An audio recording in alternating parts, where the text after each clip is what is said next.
Good evening all, and welcome. I just want to apologise for yesterday's editing glitch. I ran through everything and I'm genuinely stumped as to how that happened. Sometimes I understand, well, most of the time I understand why exactly something happened that shouldn't have, so it's just really confusing and weird. I hope it doesn't happen again today, because there's no reason for all the stuff that played around to make it happen to play around. But anyway, without further ado, it's time to get comfortable and let the darkness take control. It's 2013, and I am a freshman in college. I'm living on campus with one roommate in the girls' dorm, so everything is pretty chill for the first semester. Typical college dorm things. Well, our room had actually not been used in a very long time, if ever. It was used as a showroom, but our freshman class was so big that they had to convert it into actual living space. The Wi-Fi didn't even work in there, so I spent many nights in the laundry room across the hall scrambling to finish forgotten homework due at midnight.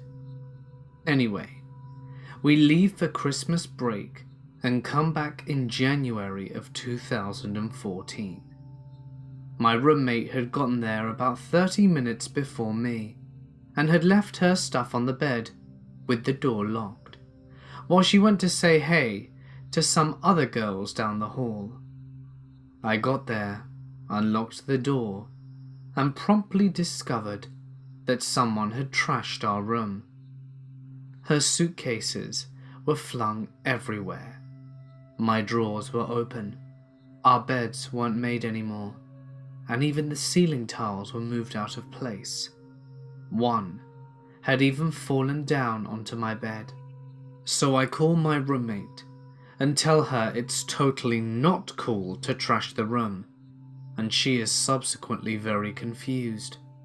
She comes back and is just as confused as I am, saying she had only been in the room to drop off her bags and then she had left. Well, we asked the RA, and nobody could have possibly gotten into our room, and blah blah blah. Okay, fine, whatever. So as the semester goes on, things take a turn for the freaky. It started out with small things, like noises in the middle of the night coming from different corners of the room. But it's a college dorm, there's bound to be noises. But from inside the room? Strange, but explainable. Then about 2 weeks later, we're both dead asleep about 2 a.m. The dorm is quiet. It's a Christian college, so there's lights out and a curfew, and I'm startled awake by something being flung across the room. My roommate wakes up, wondering why I had chosen this particular time to throw crap around our room, so I promptly turned on the light. So, just to give you a visual, our room was rectangular in shape. Our beds were arranged to an L shape. Her bed was parallel to the top portion of the room, so one side of her bed was against the wall. Our mini fridge was against the wall between our beds, and my bed is along the long wall. There was open space in the middle, and a built-in desk flanked on either side by small closets made more like shelves. On the other long wall, and then the door at the very end of the long wall. Above my roommate's bed, there was a shelf, and on that shelf was a stuffed animal. A Febreze odor spray thing that ran on batteries, that had been out since first week of school, as the batteries are expensive, and a plastic cup with the school logo on it. Well, upon inspection, we discovered what was flung. It was the odor spray thing from the top shelf. Odd, since it had been there since the first week of school this semester and had never been knocked off. We assumed that it was some sort of air conditioning malfunction, even though nothing else ever moved and there weren't any vents near the shelf. Logically, there would have had to have been some substantial force for that thing to fly across the room and land on the floor at my bed, a good 7 to 8 feet away. So we got back to bed. For the next couple of months, this thing periodically flies off the shelf. I also noticed that during this time, my roommate started acting sort of strange. She was tired and moody and didn't seem like herself. One night I woke up with this awful feeling of dread. I noticed something moving out of the corner of my eye in the darkest corner of the room by the door. I turned my head to see a little better, thinking perhaps it was my roommate. It was not my roommate. It was like a shadow, but solid, hunched next to the door as if ready to pounce. It rocked back and forth on its feet a little, like a person trying to keep their balance, ready to spring. I kept my eyes on it and called out to my roommate. It stopped teetering when I spoke, but it was still there. It was watching me, and I could feel it. It took about 3 times of saying to my roommate for her to respond. I think there's... I didn't really know how to explain what I was looking at. She sleeps facing the wall every night, so I knew she wasn't looking at the thing. Then she whispered, "Do you see it?" My blood ran cold. I assumed it was a trick of the light, but I had woken her for confirmation that I was just seeing things. But instead she stayed facing the wall, refusing to roll over. I sacked up and looked away from the thing hunched in the corner and turned my lamp on top of the mini fridge on. I looked back and it was gone. My roommate finally sat up and turned to look at me. She proceeded to tell me that she had been seeing it most nights after I fell asleep, since the first time this spray thing had been flung across the room. She generally stayed up a bit later than me, as she was a nursing major and had tons of homework to get done. I was normally asleep by 10. She had been seeing this thing for months and said nothing.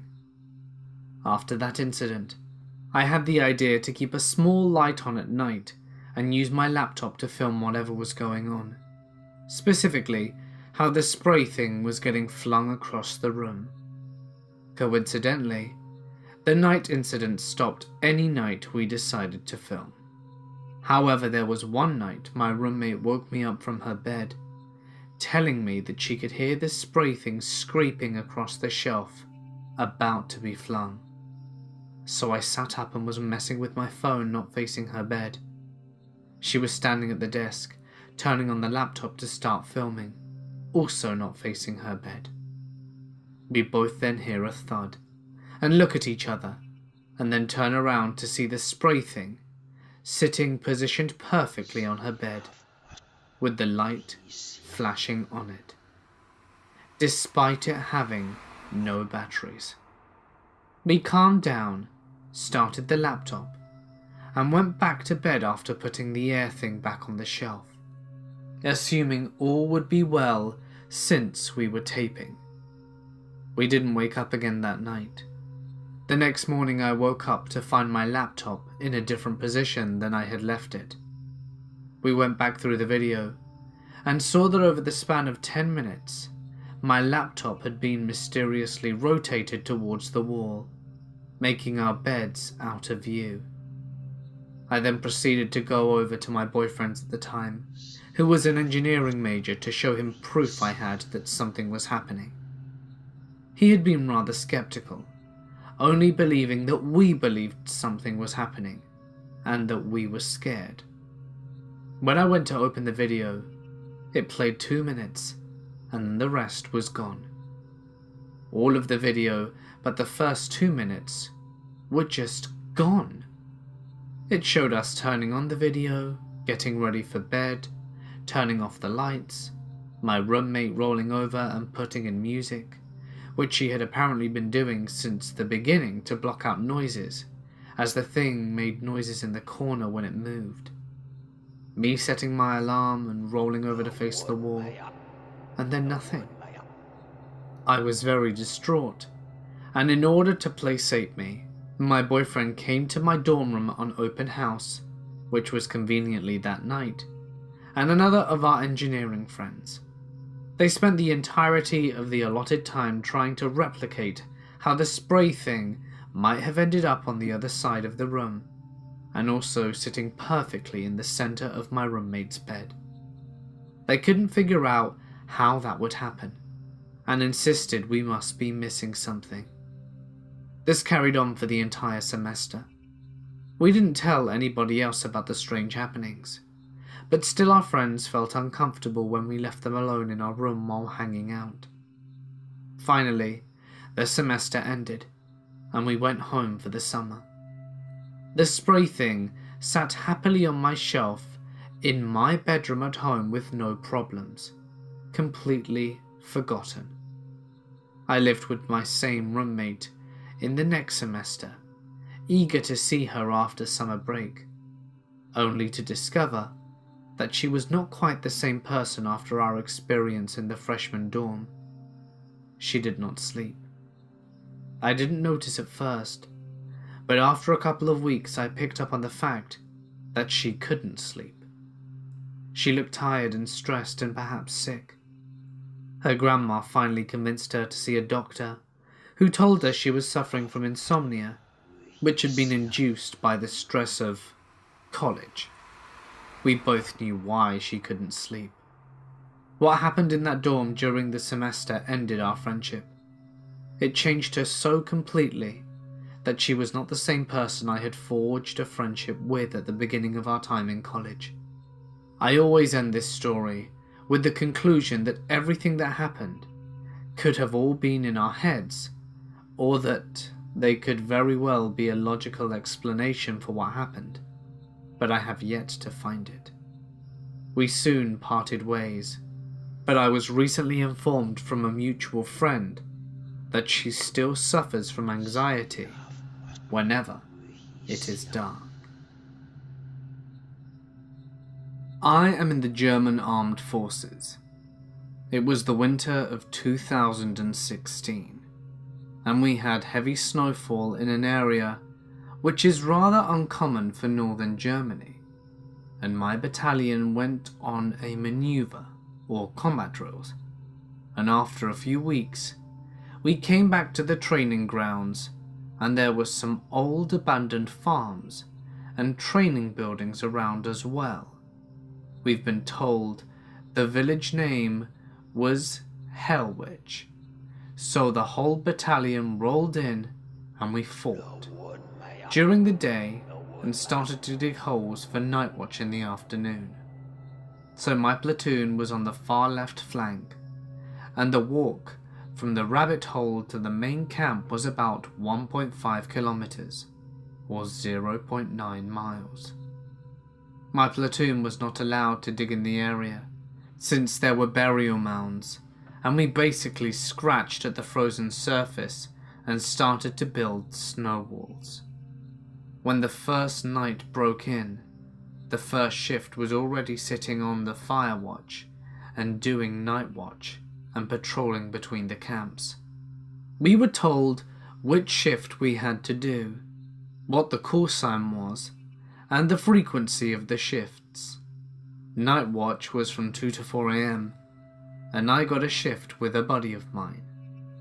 We were already CPLs at the time, so he and I went to sleep at 10 PM, and one of the night watch guys came down to wake us up and said shift switch. So he waited while we were getting dressed. We loaded our rifles, and while you were getting dressed, we noticed more snow coming down. And I mean tons. I've never seen so much in northern Germany.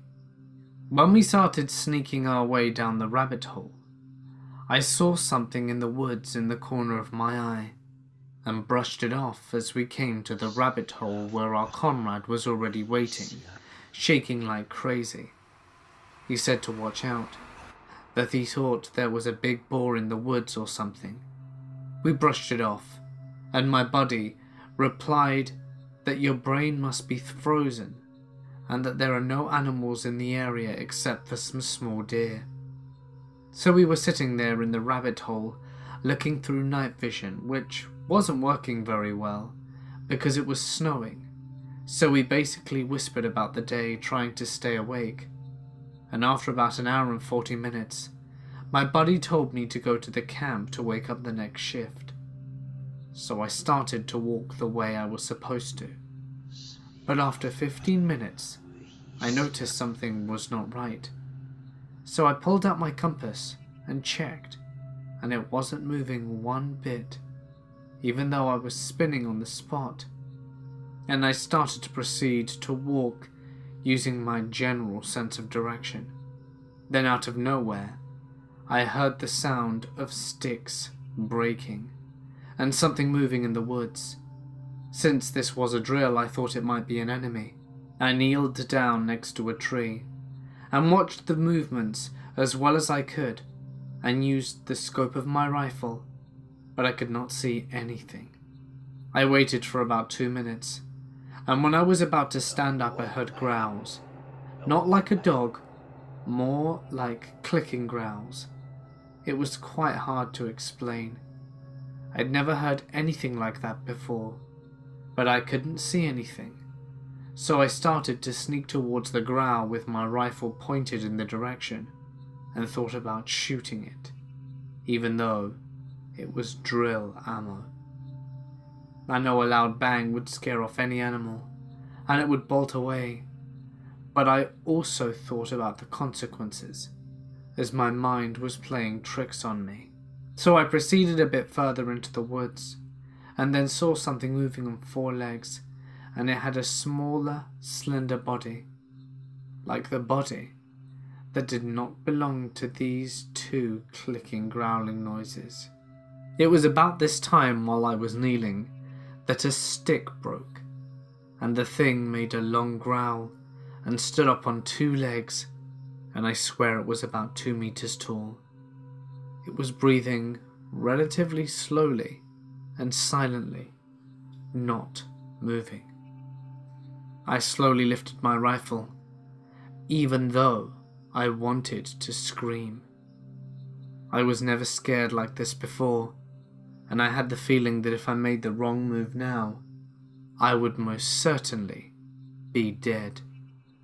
All my danger sensors were going off. It seemed like whatever this thing was did not see me turn around, making again these clicking growls when it turned back to me. I got up and was slowly retreating backwards still, looking at the thing, when it suddenly turned around, got on all 4s again, growling. I turned my back, and it felt like that thing was flying behind me, and I prayed that it would be away and that I could get on a new shift. My buddy and he started hissing at me like, "Dude, you've been gone 30 minutes, where have you been?" I was pointing in the direction I came from, but nothing had been there. I told them I got lost, and some supernatural animal was getting a lot closer. My buddy looked at me and said, "Let's go to sleep, man. You need it when we get to camp." I think I got my sleeping bag and rifle locked and loaded, and we were inside and couldn't sleep. I was thinking, what would have happened? What I've seen? And I've done some research about German folklore, but nothing really matches with the thing I saw, and honestly, have nightmares sometimes. I even talked to a priest about it, and he told me it was a demon, and said some prayers for me, and praying with me. So please, if anyone knows what it is, I would like to know. My best friend, myself, and 2 of our friends went out to her bachelorette party. My friend Anna and I are big paranormal fans, and we heard about this haunted museum. My best friend, the bride, gave us tickets to go. She and another one of our friends weren't going because they were afraid of those kind of things. Anna and I were excited. We go into the museum. It's dark and scary but amazing. It had so many wonderful artifacts, from Wyatt Earp to P.T. Barnum, amazing artifacts. We entered this room where there was a cauldron that belonged to a serial killer. I was standing there. It is important to add that I hadn't felt anything at all in the museum, just a lot of fun jump scares and everything like that. Also, it's important to note, I carry with me at all times 2 charms blessed with white magic for protection. As I was standing by this cauldron, my midsection suddenly became ice cold. So cold, in fact, that I ended up wrapping my arms around my stomach. I felt so terribly uneasy. I suddenly felt like a man, a tall man. I kept picturing a man in my mind, and he was pissed that I was there. He was standing over me. The best way I can describe it is that he was standing right above my back and was leaning down over the top of me, just staring at me. You know, in the way a bully might intimidate you to give them something that they want. He wanted me to leave. It wasn't until after we left the room that we were informed that a witch who practiced black magic was in a room and she had performed a ritual in that cauldron. I was standing next to the cauldron with my white magic charms to protect me. I was not welcome in that room, and he made me know that I should never go back. 2.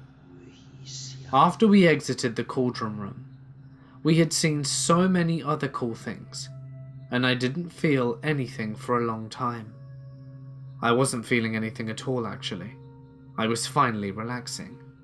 I mean, there was some more jump scares, but it was all fun. This, though, terrifies me, just thinking about it. If you don't know what a Dybbuk box is, I would suggest you look it up, because it's too hard to describe. They did a movie called The Possession starring Jeffrey Dean Morgan, where it focuses on this object. Our tour guide had informed us that we did not have to enter this room if we didn't want to. Too many people had experienced terrifying things. Anna and I were feeling brave enough, because the tour guide informed us that it is behind a lot of protection and couldn't bother us because the doors to the box were closed. The Dybbuk box had been buried for almost a decade in a gold-cased box to protect the previous owner. The previous owner kept it buried until the museum owner bought it from him. Entering the room, it was like the other rooms, dark. There were writings in Jewish on one of the walls, and there was a donation box in the corner as an offering to the Dybbuk demon to keep it from following us home. By the right side of the room, there was a gold case that the previous owner kept it in, and in the middle of the room was the actual Dybbuk box. It was behind bulletproof glass. I had gone up to the glass, looking around, to see that there was sage and salt that was about 3 inches thick around it. I didn't think too much of it, and I kept going on with looking around the rest of the room. Even on the back of the box there was Jewish writing, which was fascinating, and suddenly Anna goes, "Hey Nora, look at all this sage and salt." I look over as she tapped on the glass and showed me the sage and salt. It was after this that Anna started acting weird. Anna kept staring at the box. Keep in mind there were at least 10 of us in the room, but we were all staring towards the wall. Anna was just walking around the box. She was fixated on it. She couldn't tear her eyes away. Seriously, I even said, "Anna, look at the gold box the guy put it in." She looks up for 2 seconds. "Oh, cool." Then she was staring back at the box again. She circled it at least 6 times. I thought she was in a trance. That's the best way I can describe it. Finally, our tour guide said it was time to go. Then I tapered her arm and said, "Anna." It was like after that, nothing had even happened, and we went into the next room. I will never forget how fixated she was on the box.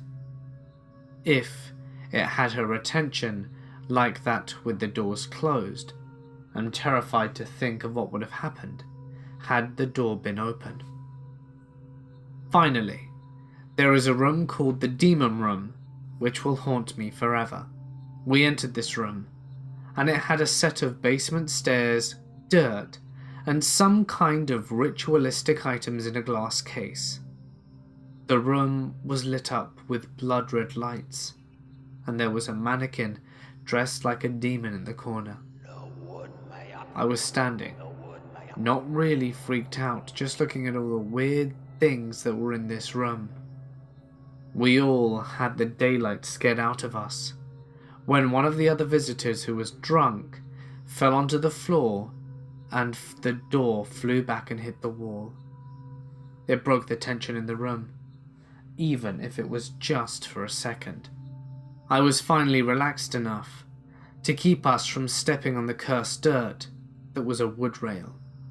I was standing near a door, so I was good, 20 feet away from the stairs. I decided I wanted a closer look at this baby doll that was sitting on the stairs, so I walked to the rail. Suddenly, I heard what sounded like a dog growling underneath the stairs, like a warning for me to not come any closer. I literally said out loud, "This is my cue to leave." So I walked by everyone and left the room. After our tour, I told Anna I taste dirt. And I wasn't meaning anything. I was like tasting it maybe. Perhaps there was a bit of dirt in the room, or the musty smell or something like that. Anna had brought a bottled water and she gave it to me to wash the taste out. It didn't work. The taste went from dirt to mud, and the taste didn't leave for an hour and a half, and it felt like a warning. I was being warned that I was not welcome there, because my charms that are blessed with the magic for protection, and I was the only one that had that sensation of tasting dirt. So I believe maybe someone was too scared to say anything to me. This happened around a year ago, when I was visiting my grandparents. I was sleeping when I suddenly woke up. I wasn't wearing my glasses, but I was 100% sure someone stood in front of me. I immediately said hi, like it was normal. I thought it was my grandma, even though that would be weird too. Then I realized it was the middle of the night, and no one was in my room. Really weird. I never told anyone about it. I'm familiar with sleep paralysis, but I could move. I stood up, put the light on, grabbed my glasses, and no one was there. I think I was around 7, and was randomly playing on my own in my room with Legos. Then a weird orange-shaped thing sort of floated from my sister's room and went upstairs towards the attic. I, being a scared 7-year-old, ran downstairs. My mum believed me because she didn't think a 7-year-old could make up such a story. I went to school, told the story to some of my friends, and sometime later I was playing in my room together with a friend from school. And again, the orange-shaped thing floated from my sister's room to the attic. This time, I wasn't the only one who saw it. My friend did too. We were both scared and at once ran downstairs. We never saw it again for the remainder of the time that we lived in that house. I have several paranormal stories from personal experience, but this one has me the most stumped. Backstory. I had never thought I had any previous UAP experience, other than 6 hours of lost time while viewing the night sky outside a small southwestern Iowa town to view the black moon on September 9th. I remember it was a Friday. I had met what I call at a potential maybe time at a library while looking for a book, and perhaps a movie to keep me busy. There is a lot to this encounter of this particular person which cost me dearly, but that was later. At the time, he made me laugh, purporting he was unattached romantically, and he was a contractor who worked for my real estate friend. I invited him to come look over some outside work I needed done. He was a native Cree in Spanish, and in need of sage, something I had in my entire raised bed in my herb section. He did a mini sage cleansing and asked me to join him, which I felt honored to do. As he was leaving, he saw my stacks of astronomy magazines and asked if I was aware of the black moon. I told him I was planning on watching it, and he told me he had planned on doing the same, and did I mind him coming back at 9:30 p.m. to watch it with me. Not really believing he was interested in me, or that he would come by, I said yes. I still didn't believe he would go, but I prepared to go on my own. As I was leaving and locking up the house, he was stepping onto my porch.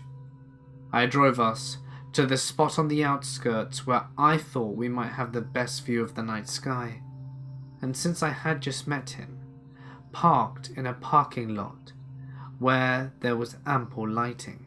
We spoke lightly of the town and ourselves, probably providing an hour's conversation. At that point I turned to the car to check the time, noting it was 11 p.m. Since a haze had developed, we decided to try closer to the river, where we may catch the end of the event. It was darker there, and it was also along the highway bridge between two branches of the river. It was a 5-minute or less drive from the parking lot to the river, and we stayed an additional 10 minutes, and our stomachs growled in unison. So we laughed, embarrassed, and made the decision, since we weren't going to see the moon, to pick up a sandwich at Casey's gas station and head back to eat them. We drove the grid, basically a square of highway that's 2 miles from where we got the gas station. Upon standing in front of the clerk to place our order, I noticed the clock on the wall and asked him if it was broken. He said it wasn't and that it was 4 a.m. I was gobsmacked. I nudged my companion and he was speechless with me. We placed our orders, paid, and made our way back to the car. I don't remember saying much to him, except asking him if he thought we had been out for that long. Was I imagining that time flew like that? Did I talk his ear off? I remember our conversation wasn't that deep, just surface and introductory. I remember periods of looking out the car window. I also cannot, and have not since my younger days, been able to sit for longer than an hour in the car, without taking breaks to answer the call of nature. He agreed he had the same issue, and he had eaten before coming to my home earlier. We finished our sandwiches in silence, and he walked the short distance home. We never did reconcile that time. However, we banded about it, primarily with a lack of discomfort in our bodies from sitting there hours, or a need to use the facilities. I have since recalled other situations. One, a dream which left me sobbing upon waking, which would have taken place 2 years ago after my daughter was born. She is 28 years older now, where her father and I were divorcing and clearing furniture out of the apartment. I was to meet him there, entering the apartment first, and in my dream, seeing a 4-year-old boy in the bathroom mirror, as I was splashing water on my face. The boy was out of place, and I thought it was a neighbour's child who followed me, if I had left the door open as I came in. This boy morphed into something else, his features changing back and forth from a little boy in a coat with sandy brown hair to something not human. He would smirk at me, and I pretended not to notice. I get a very heavy feeling in the area of my heart as I describe him. I became paralyzed as other people entered the room with machinery, an IV, AKG, and some others. I was given an injection, laid out on the bed, while these technicians, humans, worked with machines measuring my vitals and brain patterns. As they did so, a woman was lying on my bed next to me, touching my hair, saying that now I could remember who I truly am and who I was truly meant to be. They had me at different junctures of my life, chipping away at my hopes, dreams, intellect, whatever I valued about myself. They would remove, come in and mind control me, for instance. Instead of being a psychiatrist, turn me towards a career in political science. I would be proud that I was healthy, with good teeth, and I would awake with all my teeth to be shattered in my mouth, all just to see how far they could remove me from my true path, true self-love and acceptance, only to erase my memories of what I was and what I am left with. I used to hold Shakespeare plays, names, dates, and when I turned 30, it was as if a light bulb went out in my brain, and I could no longer hold lyrics to songs I performed in years without prompting, and I begged them not to remove memories of my true self. They injected me anyway, smug as they were, leaving with no proof and no trace that they'd been there. I felt myself clinging to me. I awoke in such a state, not knowing if it were real or what reality was. It was a horrible dream. I had it earlier in the same year as the missing time. Recently, I remember at sundown on a farm we went to in Ashton country, seeing at sunset when I was 11, a series of what I thought were white jets flying dangerously close to each other, one on the hill adjacent to our farm, or for the sonic boom. There was no wind and no noises for them. Another experience was during the time my father was in Columbia, Missouri. My mother, brothers and I were evacuated along with the rest of the town at 3 a.m. by men carrying suits, claiming to be the FBI, due to a gas leak, and we had to leave, but could return in the morning. There were trains which would take us throughout town. The line is closed now. Corn granary and some other storage tanks. Skelgers used to be there. We left our 80-year-old neighbour. Mary did not. She died of cancer a few years later. Odd coincidence. My father and several of his Sunday adult class either contract prostate or colon cancer within the next few years. Unfortunately, in my father's case, it was terminal. I was 12 when his evacuation occurred, and my father passed away at 40 when I was 17, and both my brothers were 16 and 12 respectively, leaving his widow, my mother, at 38, and had ovarian cancer, which she thankfully survived. I was around 17, and had gotten home from work rather late. I went straight to my room to change and found myself hungry.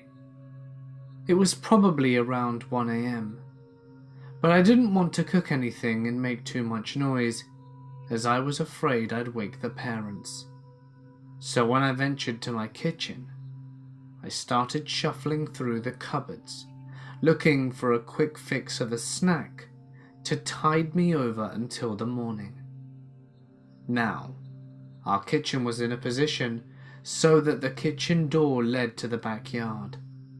The door itself was an old wooden door, but my dad had added one of those metal security gate / screen doors on the outside for good measure. It was one of the security gates where the holes on the door were small enough so that insects could not get through, and therefore we could leave the wooden door open in the summer to allow for a breeze to go through the house. In addition to the security door, my dad had also installed one of those auto security lights. You know, the ones that go on automatically when their motion sensor is triggered. Usually the light would only go on when I would let my dog outside at night to pee. However, on this night, he was already lounging in my room, waiting for me to come back with some snacks for him as well. Anyway, I'm getting ahead of myself. So I was busy creeping through the cupboards and finally hit the jackpot with some Pop-Tarts. Knowing my dog, I didn't want to chance him snagging the tart from my hand as I ate it, so I opened them up and started munching on them in the kitchen. As I'm standing there eating the first Pop-Tart, I hear a faint whistling sound from outside, as the wooden door was open. At first I thought it was the wind, but then I noticed that the whistling was a distinct tune, not random whistling. I didn't know the tune, but I could tell it was from a song. It sounded like a happy and sad song all rolled into one. After standing there for about 20 seconds, I decided that it must be one of my friends that lives down the block that's trying to mess with me.